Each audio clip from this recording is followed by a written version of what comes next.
Hey guys, and welcome back to my channel. My name is Liz, and today we'll be talking about the original story of Cinderella. Disclaimer: no fairy godmothers will be featured in this original tale. You have been warned. And this is the side of Disney they don't want you to see. But before we get into all of that, I do just want to ask you guys to subscribe so you don't miss out on any future content. And be sure to like this video so I know that you enjoyed it. And also, if you enjoy this video, be sure to check out my other video where we talk about Hans Andersen's The Original Story of the Little Mermaid. And with that, let's get right into the video. Now, Disney's story of Cinderella was also originally inspired by a dark fairy tale, similar to the story of the Little Mermaid. However, this one was written by the Grimm brothers. They wrote other Disney classics that you probably already know of, such as Sleeping Beauty, Snow White, Rumpelstiltskin, and many, many, many more. In the original Cinderella, the movie starts off with Cinderella and her father. The narrator explains how Cinderella's father is a widow. Her father loved her dearly and did everything he could in his power to spoil her, but he still felt like what he could give her was not enough and that she needed a mother's care in her life. So he remarries, bringing in, as we all know, to be the evil stepmother, along with the evil stepsisters. But of course, obviously, he didn't know about the evil, rude, and catty stuff at the time. And it wasn't until her father left for an exploration trip that he never returned from that we saw the stepmother's true intentions with Cinderella. The stepmother's jealousy towards Cinderella would consume her and make her eager to only push her own daughter's greatness. Now, the Grimm brothers' story of Cinderella practically starts off the same, with Cinderella's mother dying and her father remarrying shortly after. Now, just a few things to note in this version of the story: Cinderella's stepsisters are actually quite beautiful. And another thing is that Cinderella isn't her actual name. Her real name is Ella, but you'll find out why they call her Cinderella later on in the story. Now, jumping back into things, of course we all know once the father dies is when the stepmother and stepsisters really start to berate Cinderella. They starve her, they take away all of her clothes, all of her jewelry,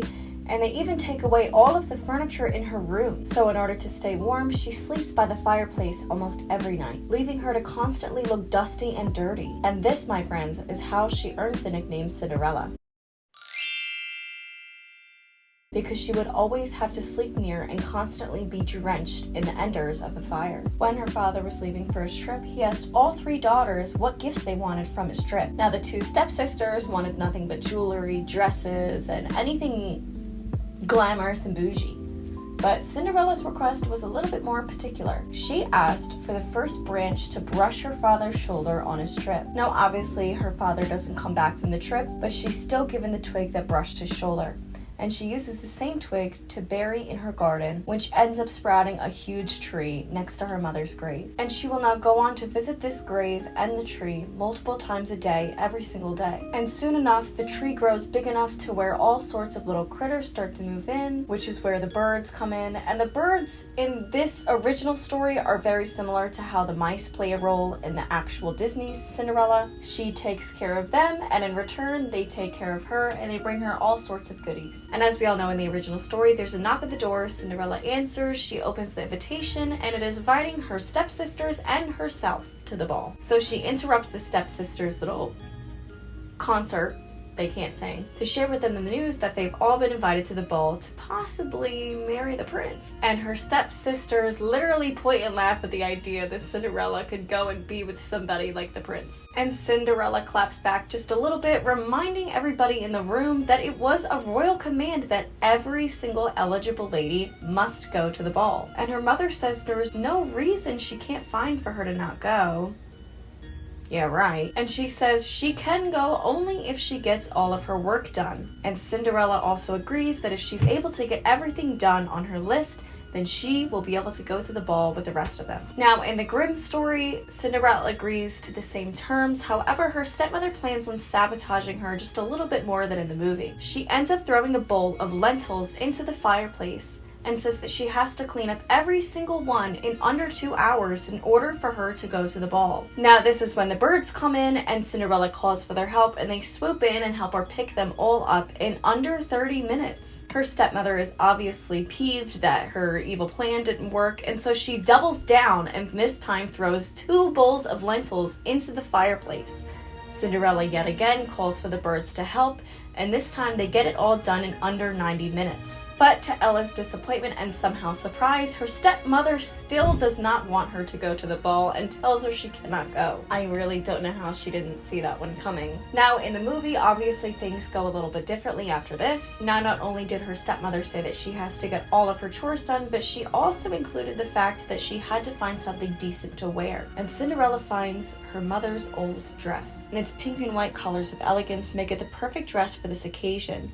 However, the mice point out that it's just a teensy bit old and run down and dirty and dusty, and it needs a little revamping. And she tries to find the time to fix it up a little. However, when she goes to do it, her stepsisters call her for her help and she has to step away from fixing the dress. And during this time in the movie is when the mice and birds all swoop in and redo the entire dress for Cinderella as a surprise. As the night continues, the carriage arrives to pick up all of the sisters and the mother. Cinderella lets them know that the carriage is here and also shares to the stepsister mother's excitement that she will not be going to the ball because she cannot find something to wear. And all of the step family gives her the fakest sympathy I've ever seen and then say goodbye to her and they go to leave. Now Cinderella goes to her room to call it a night, which is when the mice and birds all show her the dress as a surprise. Cinderella's excitement grows as she thanks all of the animals for doing this for her, and she quickly gets dressed and rushes downstairs to be able to go to the ball. As she runs downstairs, the look of pure shock goes across all of their faces as they see the dress that Cinderella is wearing, and they beg their mother not to let Cinderella go to the ball. And then, as we all unfortunately know, the stepsisters go right ahead and completely tear apart Cinderella's mother's dress. And then they all storm out and go to the ball, leaving Cinderella in her torn up dress alone. And it is at this time in both the movie and the story that Cinderella runs outside towards her mother's grave to cry. And in the Grimm story, Ella calls out a poem saying, little tree, shake over me so that silver and gold may come down to cover me." And yet again,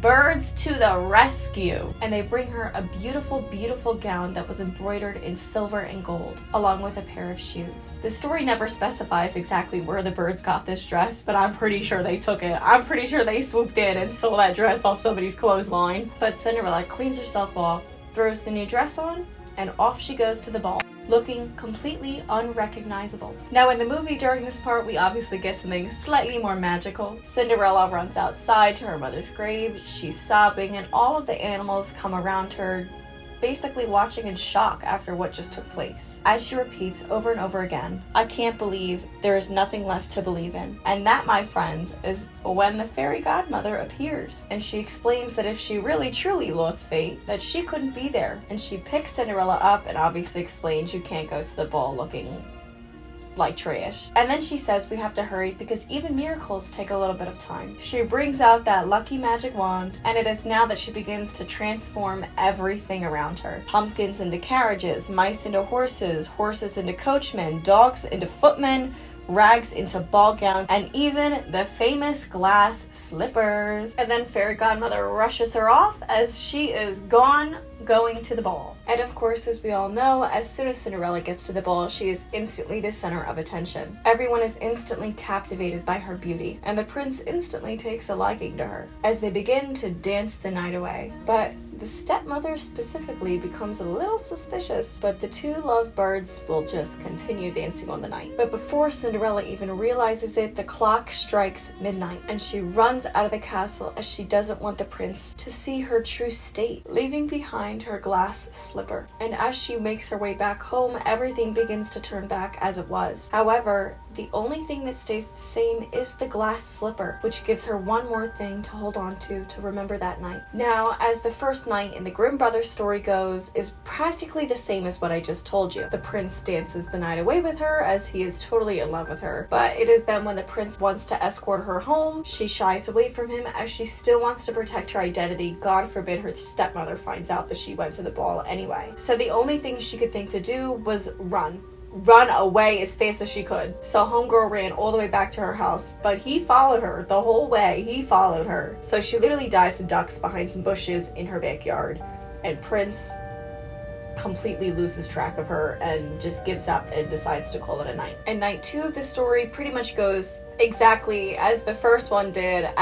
The only difference is that she looks 20 times more elegant than the night before. And this time, when she sprints away from this poor man and he chases after her, she climbs up a tree to escape him, which of course works. He goes home and calls it a night. Now the third and final night rolls around, and she is wearing, of course, a dress that is even more elegant than the one before and the one before that. And this time the prince saw her little sprint coming and decided to set up a trap for her. He covered the stairs in this sticky substance called pitch, which is really just tree sap, but this caused her slipper to come off her foot. But she still continued to run away, and the prince grabbed the shoe, allowing for the great search to begin. And it was the next morning when the king's men went looking for the girl who owned the glass slipper. And Cinderella went upstairs to make sure that her daughter was still sleeping in her room. And of course she was. She asked where her daughters were, and Cinderella explained that they were both still sleeping. And her mother demanded that Cinderella go and bring them both their breakfast trays. For it was at this time that the news had broke to the kingdom that the prince was looking for the girl who fit the shoe. So the stepmother ran into both their rooms to wake them up to allow them some time to get ready, which is when Cinderella walked in and overheard her mother explaining that they were looking for the girl who fit the glass slipper. And now the girls are really getting up and ready, getting themselves together, hoping that they'll be able to fit the shoe and become the prince's bride. And Cinderella is just so excited by this news and begins to hum the same song that her and the prince danced to the night before. And it is this exact moment in which her stepmother puts 2 and 2 together and realizes that Cinderella was the same girl from the night before. Her stepmother is filled with anger, follows Cinderella to her room, takes the key, and locks her in there. Sorry, my light died. So I hope this is okay.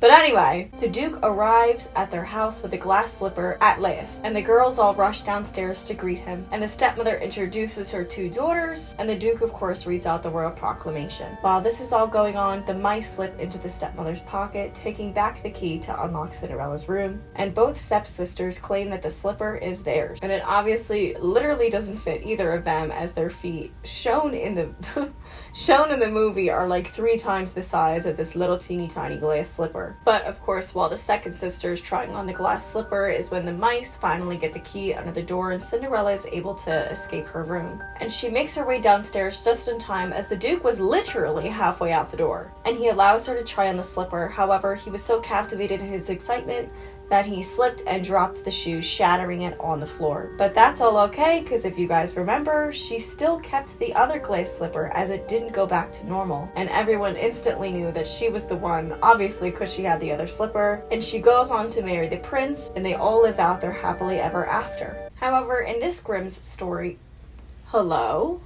However, in this Grimm story, the ending is much, much different. When the prince arrives at Ella's house, she was still nowhere to be found. However, the stepsisters were begging to try on the shoe, and unfortunately for them, the shoe did not fit, because once again it was obviously too small for their feet. So the eldest daughter, following the advice of her stepmother, the only logical solution one could come up with was going into her room and literally... Why does it keep going out of focus? So the only logical solution one could come up with was going to her room and cutting off her big toe. So when she came back downstairs and put on the shoe, it fit this time, and the prince was like, oh my god, that's the one! And he truly, truly believes that this is his bride, so they get ready to go. But it was at this moment that he realized that her shoe was just pooling with blood and put 2 and 2 together, and she's obviously not the one. So he has the younger sister try on the shoe, and for her, it was her heel that was just too big to put the shoe on. And I guess this is turning into an episode of Grey's Anatomy, because her solution as well was just to slice off a chunk of her heel. And yet again, the prince is just blind with love, so he's like, oh my god, no, she's the one, it's her! And then he goes to leave and take her to his castle. But honestly, who can blame him for falling for this twice? Because whose logical solution to a shoe not fitting is to cut off a part of their body? So like, I can't even blame him for falling for that.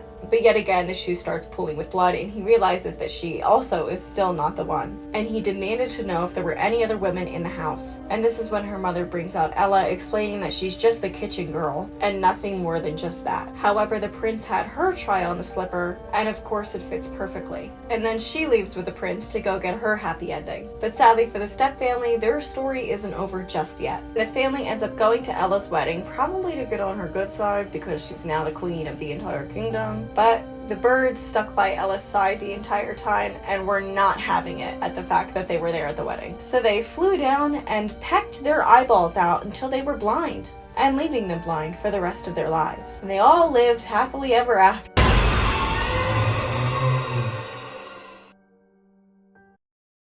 So let me know which version of the story you guys ended up liking more, True Love's ending or Grey's Anatomy Gone Wild. And be sure to like this video so I know that you guys enjoyed it, and subscribe to see more. Thank you all so much for watching, and I'll see you all in the next one. Bye! No fairy godmothers will be found in this video. And also oh my god, I didn't like that. I just drew a blank. This doesn't make sense.